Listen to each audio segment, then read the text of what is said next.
Pandian store சீரியலில் today எபிசோடில் நம்ம செந்தில் இருந்துட்டு ஆஃபீஸ்க்கு போகிறாங்க. பக்கத்து டேபிளில் இருக்கிறவருக்கு குட் மார்னிங் சொல்கிறாரு. ஆனால் அவர் எதுவுமே கண்டுக்க மாட்டேங்கிறாங்க. அதுக்கடுத்ததாக ஒருத்தர் வராங்க, ஃபைல் எடுத்துக்கிட்டு அவரையும் கரெக்ஷன் பண்ணி அனுப்பி விட்டுடுறாங்க. சார் ரொம்ப தலைவலிக்குது, போயிட்டு ஒரு டீ குடிச்சிட்டு வரலாமா அப்படின்னு சொல்லிட்டு கேட்கவும், இல்லை இல்லை நான் எங்கேயும் வரல, எனக்கு கொஞ்சம் வேலை இருக்குது அப்படின்ற மாதிரி சொல்லிடுறாங்க. ஏன் சார் நிறைய வேலை இருக்கா? ஆமாம் செந்தில், நிறைய வேலை இருக்குது அப்படின்ற மாதிரி சொன்னதுனால செந்திலுக்கு எதுவுமே புரியவே இல்லை. அதுக்கு அடுத்ததாக ஆஃபீஸில் இருக்கிறவங்க எல்லாருமே செந்திலவே பார்த்துக்கிட்டு இருக்காங்க.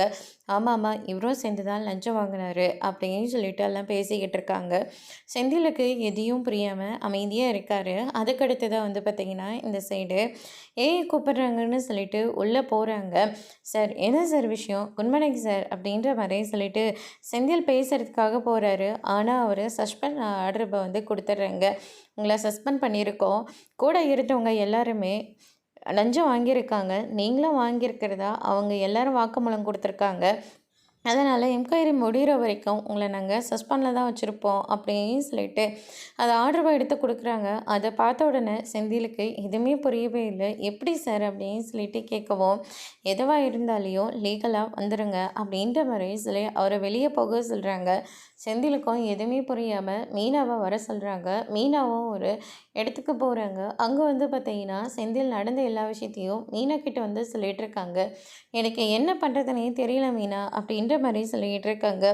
என்னங்க சொல்லிட்டு இருக்கீங்க அப்படின்னு சொல்லிட்டு அந்த பேப்பரை எடுத்து கொடுக்குறாங்க. மீனா அதை பார்த்தோன்னே பயங்கரமாக ஷாக் ஆகுறாங்க. எனக்கு வேலை போயிடுமோன்னு ரொம்ப பயமாக இருக்கு மீனா. அது மட்டும் இல்லை, இந்த விஷயம் வீட்டுக்கு தெரிஞ்சால் அவ்வளோதான். நான் இந்த விஷயத்த வீட்டுக்கு தெரியாமல் மறைச்சி வச்சு தான் ஆகணும், இல்லாட்டி என் அப்பா அவ்வளோதான் அப்படின்ற மாதிரியே சொல்லிட்டு இருக்காங்க. வீட்டுக்கு தெரியாமல் எப்படிங்க? எப்படியாவது வீட்டுக்கு தெரியாமல் தான் மீனா இது எல்லாத்தையும் நம்ம பார்த்தாகணும் அப்படின்ற மாதிரியே சொல்லிட்டு இருக்காங்க. அதுக்கு அடுத்ததான் டென்ஷன் ஆகாமல் இருங்க, எல்லாத்தையும் ஃபேஸ் பண்ணிக்கலாம் அப்படியே சொல்லிட்டு மீனா இருந்துட்டு செந்திலுக்கு ஆறுதல் சொல்லிட்டு இருக்காங்க. அதுக்கு அடுத்ததாக பிரேக்கிங் நியூஸ்ன்னு சொல்லிட்டு நம்ம செந்திலோட ஃபோட்டோ போட்டு இவரும் லஞ்சம் வாங்கினதா சொல்லி இவரை சஸ்பெண்ட் பண்ணியிருக்காங்க அப்படின்ற மாதிரி ஃபோட்டோவோட ஹெட்லைன் வருது. அதை பார்த்த உடனே அங்கே இருக்கிற எல்லாருமே செந்தில பார்த்துட்ருக்காங்க. எனக்கு என்னமோ மாதிரி இருக்குது, வாமினா போயிடலாம் அப்படின்னு சொல்லிட்டு அங்கேருந்து கிளம்பி போயிடுறாங்க. வீட்டுக்கு போனால் அங்கே என் அப்பா அவ்வளோதான் பேசின்னு கொன்றுவார் அப்படின்ற மாதிரி ரொம்பவே ஃபீல் பண்ணிகிட்ருக்காங்க. எதுக்காகவும் கவலைப்படாதீங்க அப்படின்னு சொல்லிட்டு நம்ம மீனா ஆறுதல் சொல்லிகிட்ருக்காங்க. இருந்தாலையும் செந்திலால் தாங்கிக்கவே முடியல, ரொம்பவே வருத்தத்தோடு இருக்கார். அதுக்கடுத்ததாக இந்த சைட் பார்த்திங்கன்னா நம்ம அரசி இருந்துட்டு காலேஜ் பஸ்க்காக போயிட்டுருக்காங்க. அவங்க ஃப்ரெண்டோட பேசிக்கிட்டு பஸ் இன்னும் போயிருக்குமா இல்லையான்னு தெரியலையே அப்படின்னு சொல்லிட்டு ரொம்பவே டென்ஷனோடு வந்துட்டுருக்காங்க. அந்த நேரத்தில் கார்த்திகேயன் வராரு. கார்த்திகேயனை பார்த்த உடனே அவங்களோட ஃப்ரெண்டு இருந்துட்டு, நீ பேசிட்டு வா அரசி, நான் பஸ் ஸ்டாப்பில் வெயிட் பண்ணுறேன் அப்படின்னு சொல்லிட்டு அங்கேருந்து கிளம்பிடுறாங்க.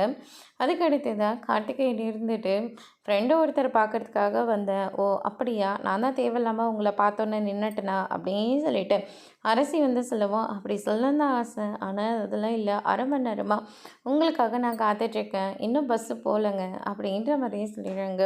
உங்கள் அப்பா கிட்ட எங்கள் அப்பா கிட்ட நீங்கள் போய் பேசியிருப்பீங்க போல இருக்குது. ஆமாம் பேசினேன். அவர் என்ன சொன்னார்? எனக்கு கல்யாணம் பண்ணி கொடுக்குறதா அவரை சொல்லிட்டாரா? எடுத்த எடுப்புலேயே உங்களுக்கு எப்படி கல்யாணம் பண்ணி கொடுத்துருவாரு? கொஞ்சம் யோசிக்கிறாரு அப்படின்ற மாதிரியும் சொல்லிடுறாங்க. அவர் எங்கே நல்ல முடிவாக சொல்ல போகிறாரு? ஏற்கனவே அவர்கிட்ட நிறைய பேசி முடிச்சுட்டேன்.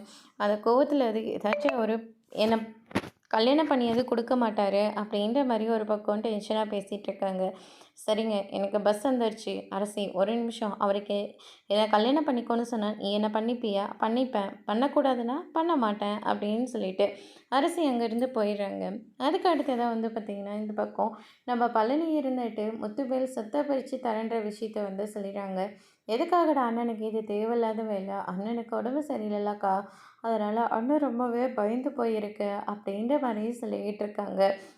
அதுக்கு அடுத்ததாக உனக்கு என்ன செய்வாராம்? எனக்கு எதுக்கு? எனக்கு எதுவும் கொடுக்கலன்னா கூட எனக்கு அதை பற்றி கவலை இல்லை, கடை இருக்குல்ல, கடையை வச்சு நான் பொழைச்சிப்பேன் அப்படின்னு சொல்லிட்டு பழனி சொல்லிட்டு இருக்காங்க. அப்போ பழனிக்கு அரிசிக்காரர் ஒருத்தர் ஃபோன் பண்ணுறாங்க.